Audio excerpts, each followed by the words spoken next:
시인의 무기 김인구. 날개는 태화되었다. 낮인지 밤인지 분간이 안 되는 도심 한복판을 변두리인 양 어슬렁거렸다. 동굴 안으로 돌아오는 새벽마다 축축한 어둠이 날개 빠진 자리를 찔러댔다. 사라진 날개는 돌아오지 않았다. 다시 찾아오지 않는 것들을 기억하기 위해, 잊지 않기 위해 밤마다 상처 자리를 더듬었다.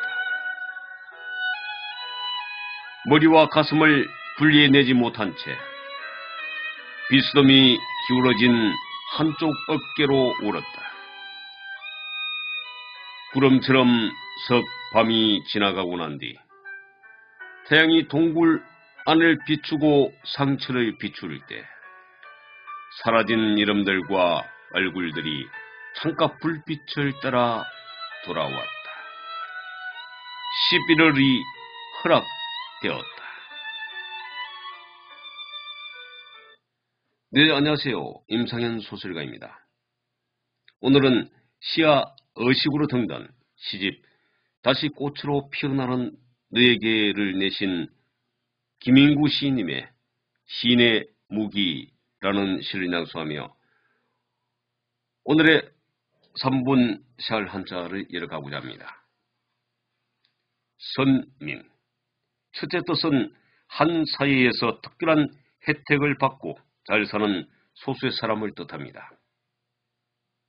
또는 기독교 용어입니다. 하나님이 거룩한 백성으로 택한 민족이라는 뜻으로 이스라엘 백성이 스스로를 이르는 말로 쓰입니다. 선반. 역사 용어입니다. 관아에서 관원에게 끼니 때에 식사를 제공하던 일을 뜻합니다. 선방.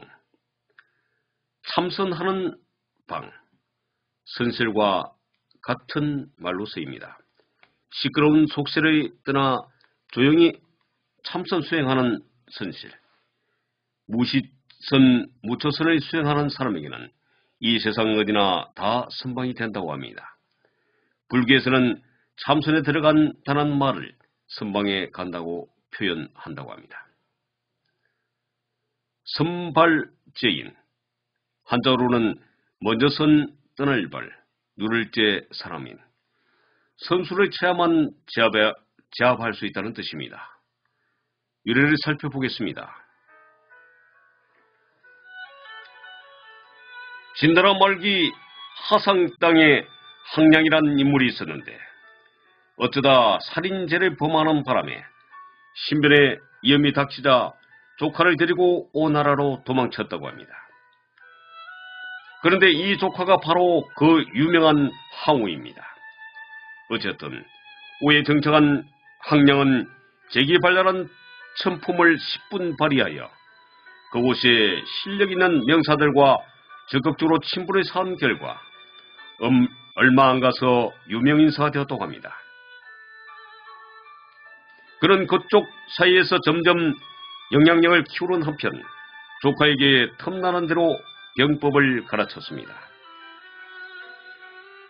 몸집이 우람하고 기운이 셔 천부적인 장사라고 할 수 있는 항우는 가슴속에 웅대한 야망을 품고 삼촌으로부터 병법을 열심히 배워 남다른 기량을 자랑하게 되었습니다.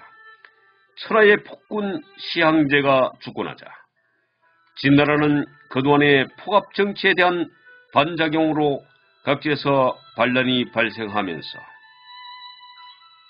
급격히 붕괴되어 갔는데 결정적인 것은 기원전 209년에 진성과 오광이라는 야신가가 주도하여 일으킨 농민 봉기였다고 합니다. 이 봉기가 성공리에 요원의 불길처럼 번져가자 이에 자극받은 실력자들이 저마다 들썩거리기 시작했으며 그 중에는 현직 지방관도 포함되어 있었습니다. 그럴 정도로 중앙조정은 통제력을 상실해 거의 속수무책이었습니다. 회계태수 은통은 그런 야심가의 하나라고 보기보다는 기회주의자라고 함이 올 것입니다. 바야로, 천하의 주인이 누가 될지 모르는 판국인데 난들 그 주인이 되지 말란 법은 없지 않은가. 이렇게 생각한 은통은 자기를 도와줄 만한 인글이 누굴까 하고 찾아보았습니다. 그 결과 가장 먼저 떠오른 사람이 바로 항량과 항우였습니다. 그래서 정중하게 예의를 차려 두 사람을 부정으로 초대했습니다. 공의 명성은 오래전부터 듣고 있었으나 오늘에야 상면하게 되었소이다. 아무튼 반갑구려. 객지에 나와 그럭저럭 살아가는 사람을 겉으로 인정해 주시고 초대까지 해주시니 큰 영광입니다. 무슨 말씀을? 그러나 저러나 공의 조카님은 과연 소문대로 영웅 후굴의 기사를 가지고 있군. 이 아이야말로 다듬지 않은 진주요, 날개가 막 자란 봉황이지요. 이런저런 덕담을 나누며 술자를 기울인 끝에 은통은 슬쩍 가슴 한쪽을 열어 보였습니다. 지금 천하가 개구리 때 우는 논처럼 시끄럽고 영웅 후굴이라 자처하는 사람들이 각지에서 일어나고 있는데 우리 회계에서도 그냥 수수방관하고 있을 게 아니라 어떤 움직임을 보여야 하지 않나 싶소. 두 분은 어떻게 생각하시오? 어련하시겠습니까? 솔직히 말씀드려 진나라는 이제 종말이 다다랐다고 판단됩니다. 지금 강서 각 지역에서 백성들이 일어서고 있는데 태수께서도 기왕이면 빨리 움직이셔야 좋을 줄 압니다. 공과 조카님이 도와만 주신다면 말이요. 사실은 그럴 생각이요. 잘 생각하셨습니다. 그렇다면 한시라도 빨리 움직여야 합니다. 선수를 쳐야 상대방을 제압할 수 있으니까요. 항량은 적극적으로 권했으나 대화가 계속될수록 은통이란 인물이 우유부단하고 믿을 구석이 별로 없다는 생각이 들었다. 오히려 잘 됐군. 그렇다면 딛고 일어서는 발판으로 그를 이용할 수밖에. 이렇게 마음을 굳힌 항량과 항우는 은통을 적극 지원하는 척하다가 기회를 보아 그를 쳐 죽여버렸다. 항우는 피가 뚝뚝 떨어지는 칼을 든 채 달려나가 외쳤습니다. 다들 듣거라.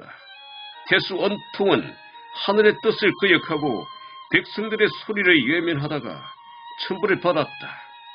나는 이제 진나라를 멸하고자 도성으로 쳐올라갈 것이다. 네 명령에 복종하면 살아서 복록을 누릴 것이며 거역하면 당장 은통과 같은 꼴이 될 것이다. 명심하였다. 쩌렁쩌렁한 외침과 험악한 기세는 보는 사람들을 공포에 몰아넣었습니다.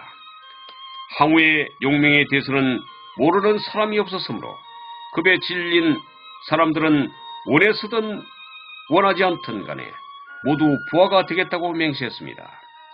용기백배한 항우는 군내 각 편의 젊은이들을 소집하여 8,000명의 정병을 조직한 다음 장강을 건너 질풍처럼 쳐올라갔고 그리하여 유방이라는 천적과 천하를 놓고 피나는 싸움을 벌였다고 합니다.